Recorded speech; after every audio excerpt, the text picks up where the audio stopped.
नमस्कार। आप सभी का हार्दिक अभिनंदन। आइए पद्म पुराण के उत्तरखंड के अगले अध्याय का पाठन आरंभ करते हैं। महाराज दशरथ का शनि को संतुष्ट करके लोक का कल्याण करना। नारद जी ने पूछा, सुरश्रेष्ठ, शनैश्चर की दी हुई पीड़ा कैसे दूर होती है, यह मुझे बताइए। महादेव जी बोले, देवऋषि सुनो, ये शनैश्चर देवताओं में प्रसिद्ध काल रूपी महान ग्रह है। इनके मस्तक पर जटा है, शरीर में बहुत से रोए हैं तथा ये दानवों को भय पहुंचाने वाले हैं। पूर्व काल की बात है, रघुवंश में दशरथ नाम के एक प्रसिद्ध राजा हो गए हैं। वे चक्रवर्ती सम्राट, महान वीर तथा सातों द्वीपों के स्वामी थे। उन दिनों ज्योतिषियों ने यह जानकर कि शनैश्चर कृतिका के अंत में जा पहुंचे हैं, राजा को सूचित किया।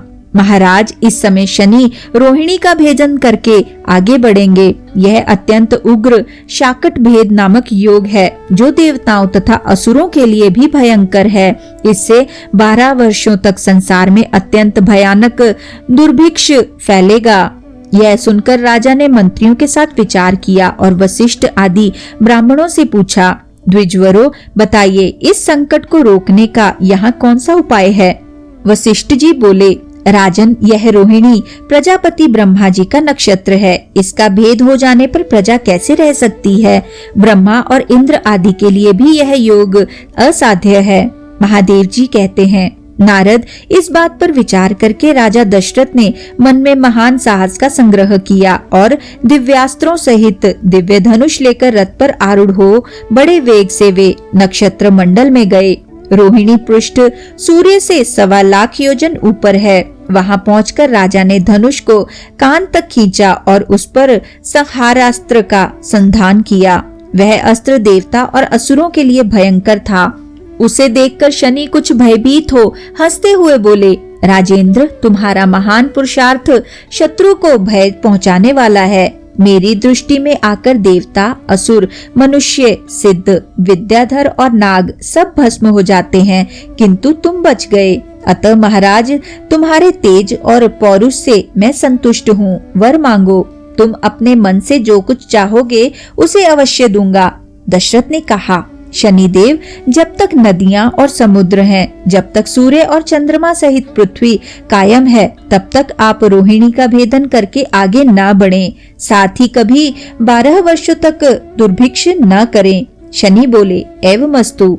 महादेव जी कहते हैं, ये दोनों वर पाकर राजा बड़े प्रसन्न हुए। उनके शरीर में रोमांच हो आया। वे रथ के ऊपर धनुष डालकर हाथ जोड़कर शनिदेव की इस प्रकार स्तुति करने लगे।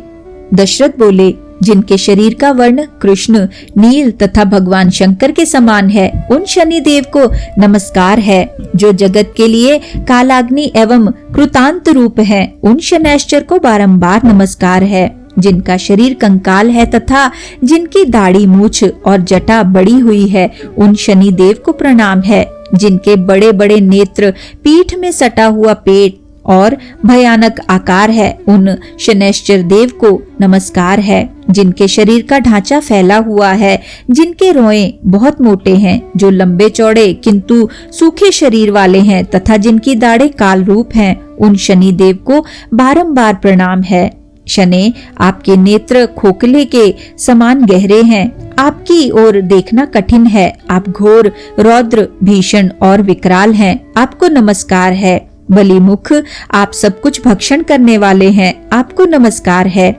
सूर्य नंदन, भास्कर पुत्र, अभय देने वाले देवता, आपको प्रणाम है। नीचे की ओर दृष्टि रखने वाले शनिदेव, आपको नमस्कार है। संवर्तक, आपको प्रणाम है। मंद गति से चलने वाले शनैश्चर, आपका प्रतीक तलवार के समान है। आपको पुनः पुनः प्रणाम है। आपने तपस्या से अपने देह को दग्ध कर दिया है। आप सदा योगाभ्यास में तत्पर, भूख से आतुर और अतृप्त रहते हैं। आपको सदा सर्वदा नमस्कार है।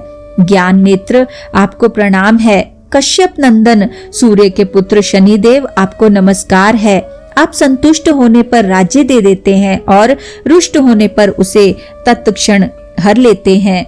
देवता, असुर, मनुष्य, सिद्ध, विद्याधर और नाग, ये सब आपकी दृष्टि पड़ने पर समूल नष्ट हो जाते हैं। देव मुझ पर प्रसन्न होइए, मैं वर पाने के योग्य हूँ और आपकी शरण में आया हूँ। महादेव जी कहते हैं, नारद, राजा के इस प्रकार स्तुति करने पर ग्रहों के राजा महाबलवान सूर्य पुत्र शनैश्चर बोले, उत्तम व्रत के पालक राजेंद्र, तुम्हारी इस स्तुति से मैं संतुष्ट हूँ। रघुनंदन, तुम इच्छा अनुसार वर मांगो, मैं तुम्हें अवश्य दूंगा।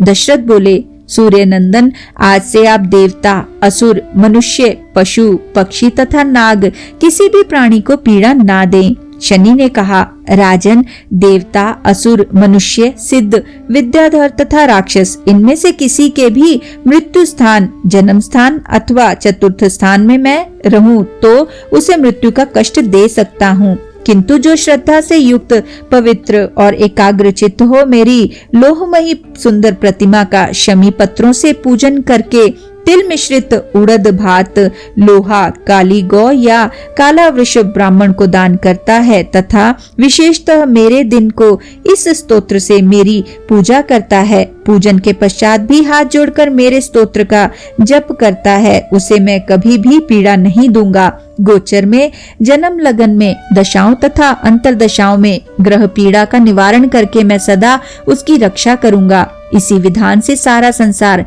पीड़ा से मुक्त हो सकता है। रघुनंदन, इस प्रकार मैंने युक्ति से तुम्हें वरदान दिया है। महादेव जी कहते हैं, नारद, वे तीनों वरदान पाकर उस समय राजा दशरथ ने अपने को कृतार्थ माना। वे शनैश्चर को नमस्कार करके उनकी आज्ञा ले रथ पर सवार हो बड़े वेग से अपने स्थान को चले गए। उन्होंने कल्याण प्राप्त कर लिया था। जो शनिवार को सवेरे उठकर इस स्तोत्र का पाठ करता है तथा पाठ होते समय जो श्रद्धा पूर्वक इसे सुनता है, वह मनुष्य पाप से मुक्त हो स्वर्गलोक में प्रतिष्ठित होता है। इसी के साथ आज के इस सुंदर पाठन को हम यहीं पे विराम देते हैं और अगले अध्याय के पाठन के लिए हमारे साथ फिर से जुड़िएगा। आइए विष्णु जी के इस सुंदर मंत्र से आज के पाठन का समापन करते हैं।